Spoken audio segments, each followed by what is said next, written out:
Hello class, this is the first installment of 3 that will cover the spinal cord, neuromuscular junctions, and skeletal muscle contraction reflexes. You might wonder what the spinal cord has anything to do with muscle contraction and reflexes. Well, in order for muscle to contract, it must be stimulated by a somatic motor neuron. And these neurons are going to come from either the spinal cord or from certain cranial nerves.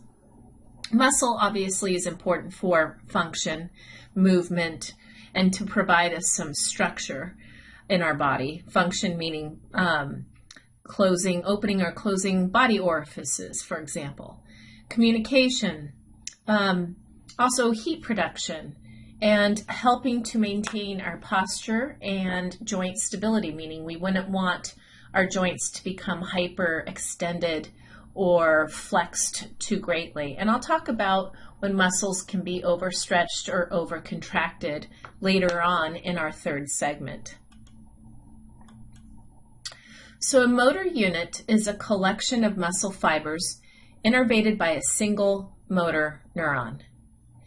And these fibers are of the same type, either fast or slow. And I'll talk about slow red fibers and fast white fibers later on in this PowerPoint.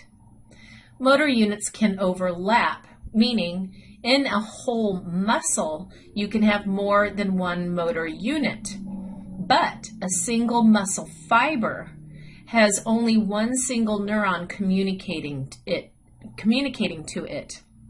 If you want the entire muscle to contract, you need to have recruitment of many motor units to have all of the skeletal muscle fibers within a muscle to fire an action potential and then contract. Carefully look at the bottom picture here where you see a red motor neuron, somatic motor neuron, and you can see that it's innervating 3 of the muscle fibers shown here. And the blue one is innervating 2 different muscle fibers. All of those muscle fibers are part of this big muscle that you're seeing down at the bottom of the picture. So if we want the entire muscle to contract, we would have to recruit all of those motor units.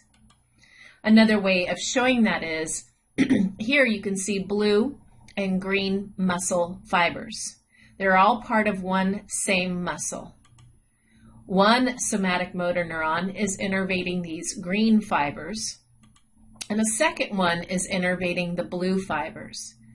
If I want a greater force of contraction from my biceps brachii, let's say that's what this muscle, this picture represents, I would want both of these motor units to contract, or to fire an action potential in order for all those muscle fibers to contract.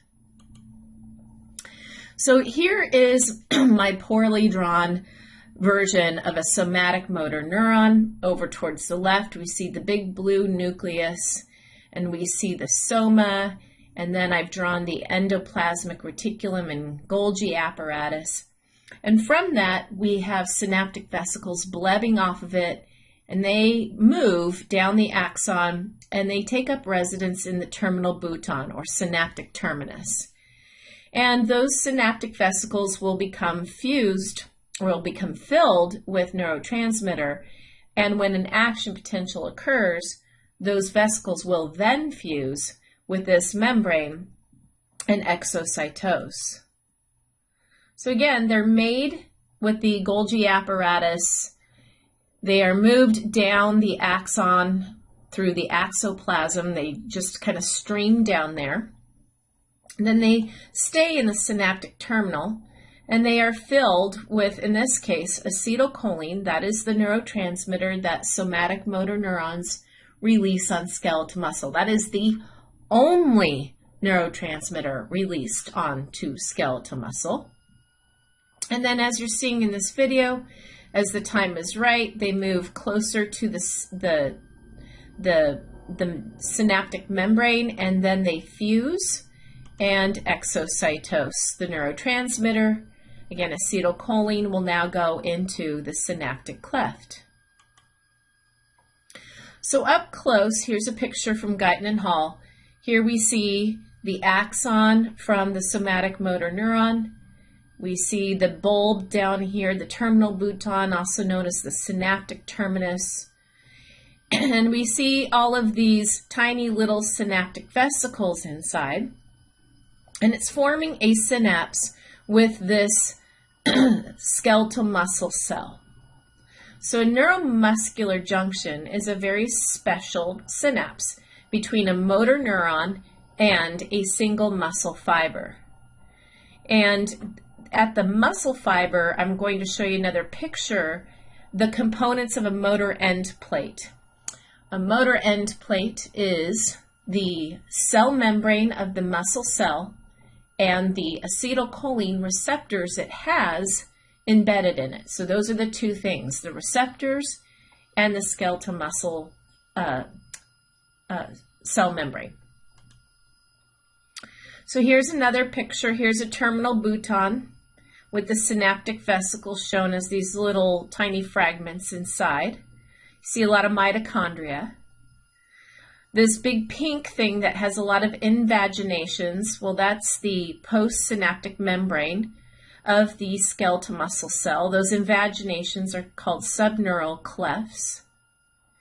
And this whole thing is called the synaptic trough. And the space in between is called the synaptic cleft. And in this space, we have a very special enzyme that I've told you about called acetylcholinesterase. Neurotransmitters, when they're released, they either need to be taken back up by the neuron that released them or destroyed in some way. So there needs to be reuptake by either the neuron that released it or some sort of helper cell in the central nervous system. For example, astrocytes are really good at that. So you need reuptake or you need to destroy the neurotransmitter. And for acetylcholine, it is destroyed. It is not recycled. And the enzyme that does that is acetylcholinesterase. The subneural clefts that you see here, they increase the surface area of the skeletal muscle membrane. And that means more places to insert the acetylcholine receptors, which are ligand-gated channels, if we think of the nicotinic variety, or they are going to be metabotropic receptors, if we think of the muscarinic variety.